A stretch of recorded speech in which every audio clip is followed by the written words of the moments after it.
again, but we're going to make this one quick and efficient. I got a phone call in the middle of the last one, so threw off the groove of everything. But here we go. Ancient Gear deck profile. This is featuring Ancient Gear statue. I went to Japan for New Year's. I was there for a couple weeks, and amongst my travels was able to hit up some card shops, found some statues whilst there. So until we get this released here in the TCG, which I think is in March, I've just been playing these versions of it just to get practice. But this card's crazy. It definitely opens up the deck, allows it to have more push, and going first, it gives you way easier access to Golem, which is awesome. So it adds a lot of versatility to the deck. It gives it a very, very much so needed, I would say, just boost. And again, obviously you can play under Fortress or use its effects pretty well under Fortress. So again, I really think that this is more or less exactly what you could ask for the deck. I mean, the deck already has some pretty insane plays it can do, but this in itself, I think, just gives it a very good boost. But so, without further ado, we'll just go ahead and get into the rest of it. One commander, it is a 40 card build right now. Commander is still staying at 1. Oops. Tanker at 2. Sorry, I normally don't do this on my desk, I just didn't feel like moving, and this is all kind of cool to have in the back. So, Tanker at 2. Again, you have access to Commander and Tanker alongside Dark Golem. The statue's effect, because it's any monster that mentions Ancient Gear Golem. So I guess I should, for people that don't know, Ancient Gear statue, if your opponent controls more monsters than you do, so it doesn't like specifically say that you have to control no monsters, your opponent just simply has to control more monsters than you, but you can special summon him, use his effect tribute, and then special summon any monster that, or an Ancient Gear Golem, or I guess a monster that mentions him, which is going to be your Dark Golem the majority of the time, but then if you're comboing off, you know, technically Tanker is an appropriate target as well. I don't think I really ever needed to search Commander, but you can technically use him as well as a target. Wyvern you cannot, but you are still playing 3 Wyvern because it's the best level 4 of the deck. It's your Stratos. 2 Dark Golem. So this is all, I mean, pretty much the same. All we did was to go, I think one of the Tankers for this guy. For the animals, the dog, the frog. These are both, I would still say, pretty pertinent. This is decent for baiting out Cross if you need the Ryziel Cross. This is still just another copy of Golem. The Frog isn't going anywhere. I think this card, I mean, it will always be pretty much a staple for Ancient Gears at this point. Hound, again, going second, and I guess we do have utility for him going first potentially as well. So I think Hound is still pretty good, even as an extender. 3 Droll. This is still in theory, but I think for major events that are coming up, that this will perform pretty well. It seems to be doing decent in this format. Obviously, it's done hitting all the top decks, but just for, I guess, what I've been playing through, it seems to be performing quite well. Obviously, Malice is still probably, I would say, the hardest matchup for this deck, in my opinion. It is kind of a pain in the ass to try and play through some of their interactions, but for the time being, I'm going Droll, and then as the new ritual support gets released to go along with Ryziel, I think that it only has more impact as well. Spells, make it easy. 2 Geartown, and 3 Fortress. That is, I would say, the only thing that you even have an option here to change is Geartown. If you wanted to try and play one, you can. I still think the second one comes up way too much to try and, I guess if you're siding and you have to have room for a side deck card, you can take one out, but I still really do warrant 2 in the main deck. Being able to pop one to start your plays with Catapult happens, and then being able to search a second one at any point just A, allows you to recovery if you don't OTK on the first turn, but then B, it gives you major, it's not once per turn. So between Tanker and Ballista's popping effect, I think that this is always, again, the more I've played the deck, I do like 2. Not mandatory, but how it be. 3 Droplet, I think this is like the best board breaking card of the deck. I don't know why that was, I had all the QCRs together. Sorry, Ancient Gear card still. 3 Catapult and 3 Advance, just to finish off that section. This is not changing. This again allows you to search any of your spells or traps, and Catapult is one of your strongest either starters or play extenders just between its field and or graveyard effect.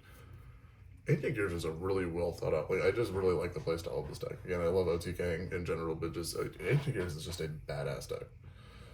3 Urgent Schedule. This needs to be a QCR or an Ultimate Rare in the OTS pack finale. But that is my opinion. For other board breakers, Ultimate Slayer. So this is not a QCR, you're correct, I'm working on it. But I think for right now, I've really liked how this can perform. Again, against Malice, you're able to, well, we'll go through the extra deck targets, but it's able to have pretty big impact on Malice and especially Ryzeal. I'm finding it's also not once per turn, so if you happen to open up both.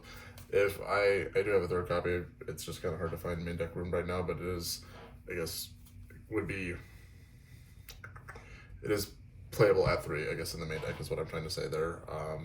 The idea is just making sure that you have enough cards that you can get value off of it, but I do like how Ultimate Slayer has been currently performing. And for the 1-0s. 1 Duster still, card's broken. It's just black row clearing, which is typically if you can get 1 turn off, that's all you need to win. Foolish Burial, so being able to have an extra copy of Frog, or more or less being able to access him, I guess, easier, can be pertinent. Even getting Hound, I guess if you need to clear out like a odd Floodgate or something, also an option, but this just does give you a lot of access to, more times than not as Frog, but which can be another Dark Golem, or if you already have Frog Engraved, you can even send Tanker, bring out Tanker, Social Assault Golem. So, but Foolish Burial does perform very, very well in this deck. I'm on 1 call by. I think that, there's Ogre, which is running around, which is kind of silly, but between all the hand traps, I've just noticed a resurgence in Ogre, and Ogre just sucks against, is it advanced? Yeah, I don't know. That's pretty much it. I mean, if you got Fortress up, it doesn't fucking matter. But the idea is that there's enough hand traps, whether it be, like, I guess, Ash on any of your play starters, if you're not able to establish Fortress. If you get hit with a Charming, you don't know if you can push through. I don't know, there's just certain applications I still think Called By, hitting Fiendsmith stuff, also crazy. So I think Called By is still warranted. And 1 Fusion for the main deck, and then 1 Duel. So 40 card main, a lot of this is, I would say, relatively standard. Again, Droll right now, 3 statue. But I think these ratios work out beautifully. Again, we're blinding second. But in the rare event that we do go first, we are prepared.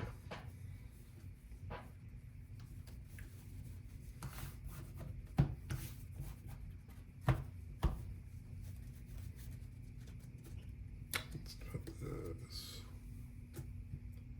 Alright, extra. Haggard Blizzardos. If you wanted to play a second copy in any of the fusions, you could. Like Chaos Giant wouldn't be a bad idea, but I do think that this still has, I don't know, this could be SP as well, but I do like being able to generically go into to clear your monsters and then be able to draw a card, and then if you need room for Catapult, then you're able to, I don't know. This seems to have worked pretty well.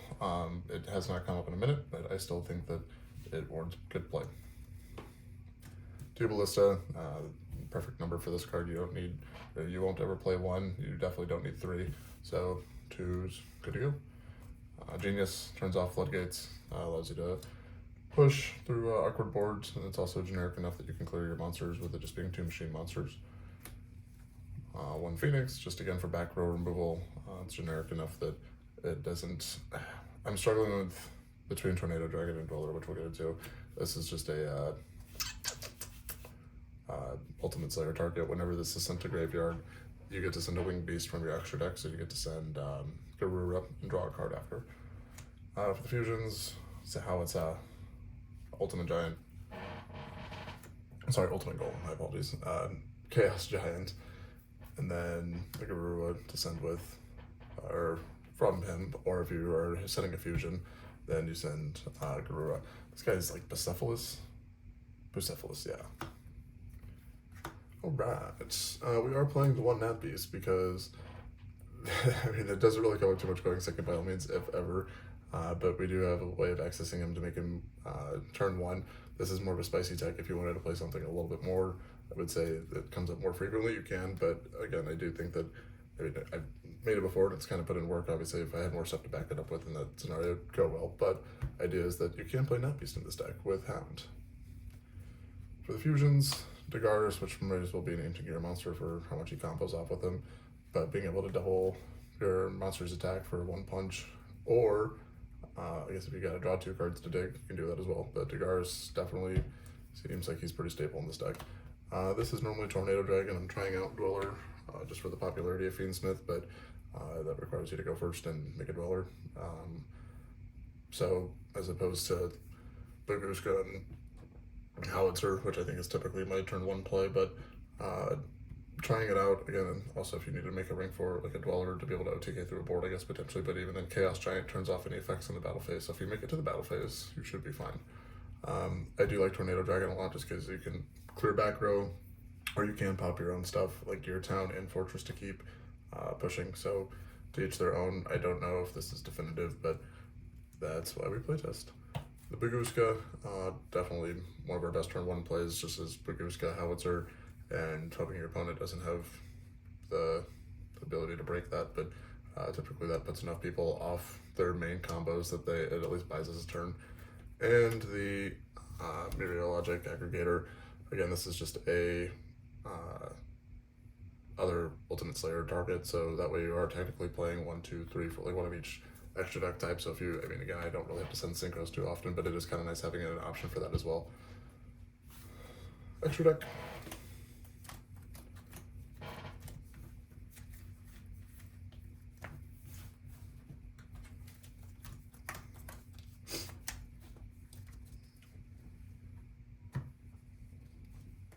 Right, side deck. This is lame, but it is what it is because you gotta play them. We were playing 3 Perulia. This was main decked, and I did like this. I didn't have Fuelos the prior stages, so that was probably main decking Fuelos, but I just got them. But I do think the way that the deck is set up now, we are playing 3 Droll main, and then if you're going to side in the Perulias, you should probably be playing all 6 in the main, so we could bump up the main count higher, but also at the same point in time, I think that as I'm currently playing it, I would just be doing some heavy siding. I need to obviously play test and kind of dial in what the best route is, but I do think that if you're going to be playing Charmies, I mean, you almost need 6, just depending where your matchup is. I do not have the pink ones yet, but I do like Lancia. Lancia really inhibits a lot of play against certain decks and can stop a lot, especially from Malice. It makes them play very... I mean, they're setting up a lackluster board, which that's, in my mind, the best way to try and play Ancient Gears is, like, again, Droll does a phenomenal job. They're still able to set up a board, but it's typically a very, very, very lackluster board, which is what your deck capitalizes on. You still need monsters on their fields for you to be able to OTK. If they play in defense position, that's fine. You can pierce inherently, but the idea is that they need something, and not much, but just something. 3 Heatwave. I guess we'll start with the more known. This is still, again, our best first card.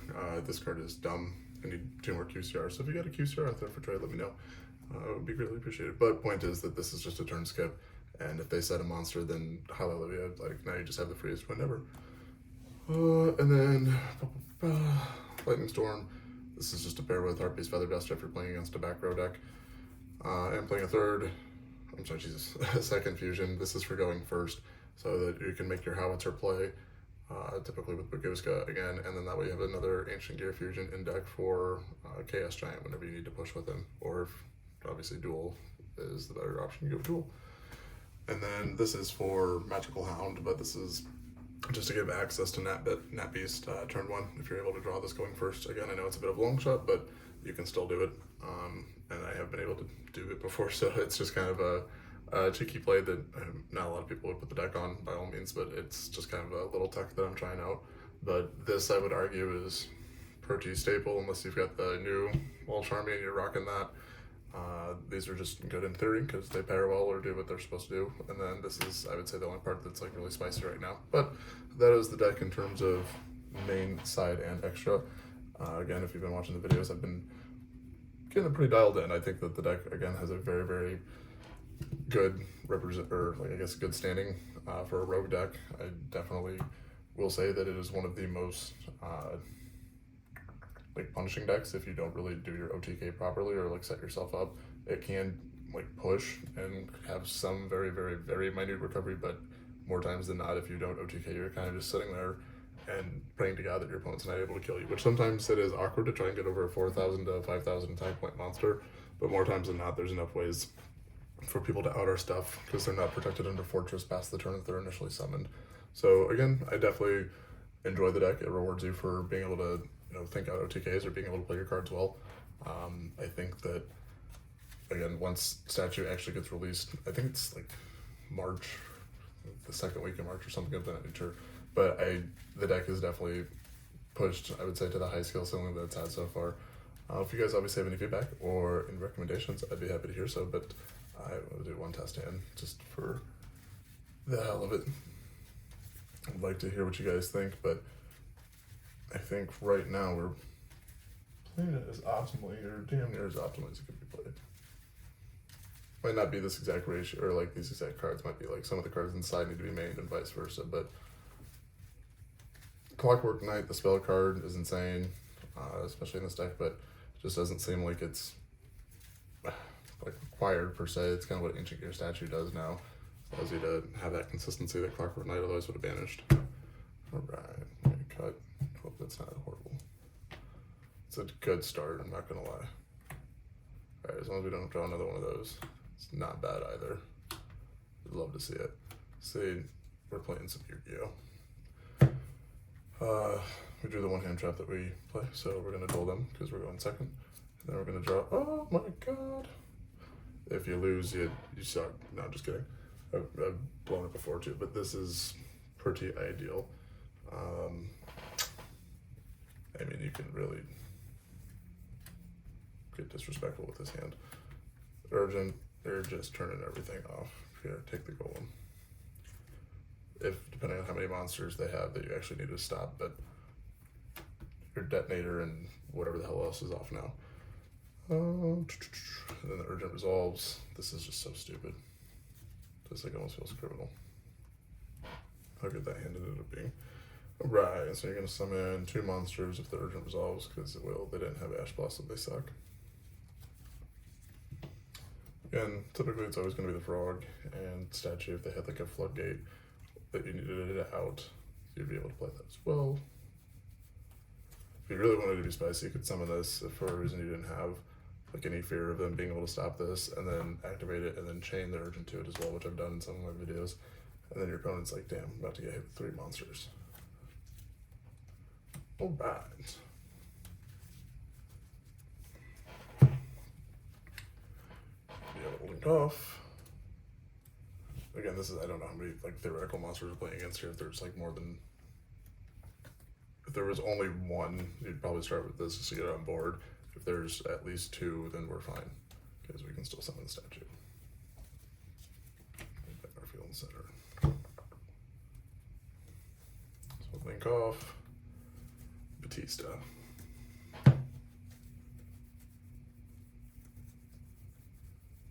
The Geartown. Great.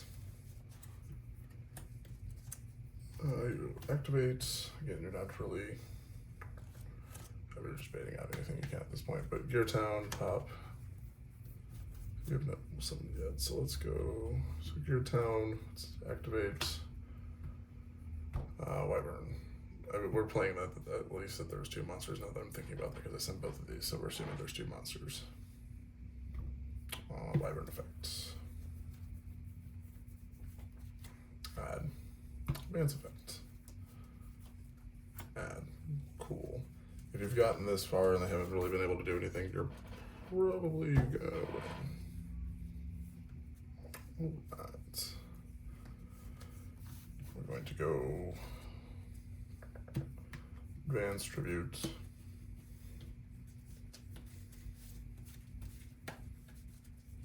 Would we rather have, I don't even know if it's better to tribute the Ballista, possibly? Just because we can make a rank 4 out of this. So, I don't know, depending on what you need, but Ballista, or tribute Ballista to draw a card, well, that's just sick. And we have not normal summoned yet. They have 2 monsters on the field, so we can special summon the statue. So statues, technically, like, okay, if both golems weren't already in grave, that would be a golem. This would be a way to bring out golem. Frog is a way to bring out golem. So you now have, like, the idea is that you can push enough with, like, your fusions now comfortably. Again, it just gives you so much more access.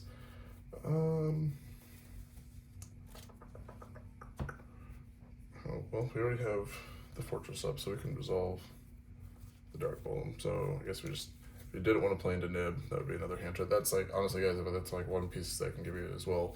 This deck gets dunked on by Nib, so like I guess I don't know, you can either save the frog if you do get nibbed, otherwise the idea, so I guess here, we'll say that we save the frog in case they have nib, but you can go Tinker, then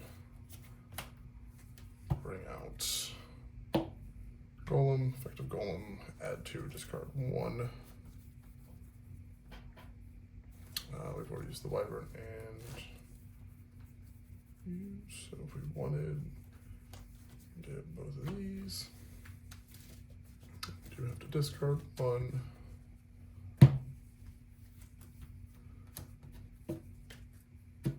Alright, that has been 4, 5, 6, 7. Oh yeah, we're at 77 right now. That's okay though, it does not quite really matter.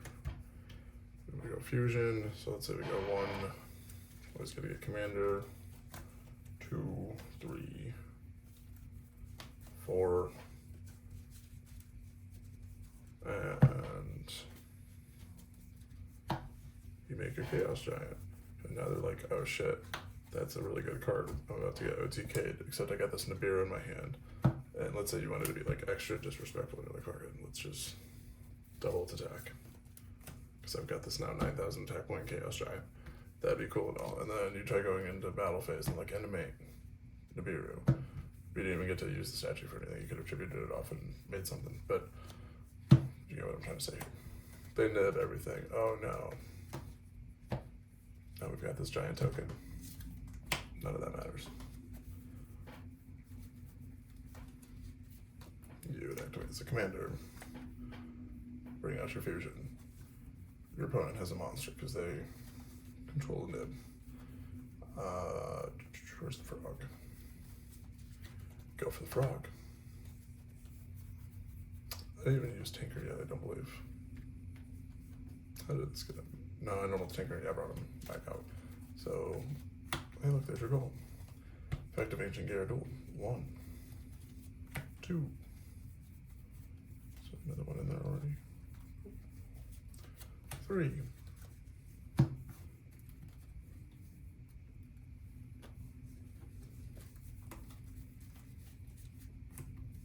And now you have attack the nib and then attack twice per game. But point is, the deck is, I didn't really get to use statue or showcase what I did. I had both golems already engraved, but I guess you kind of get the idea. Statue just adds a level of consistency that is very nice, but very easy to win with if you know what you're doing. And if you put some time into the deck, it is very rewarding because no one knows what the hell these cards are doing except for people at my locals because they're tired of me playing this shit, but I'm not stopping. All right, thank you guys very much. I do appreciate it. Oh, hold on one second. I gotta go show something real quick.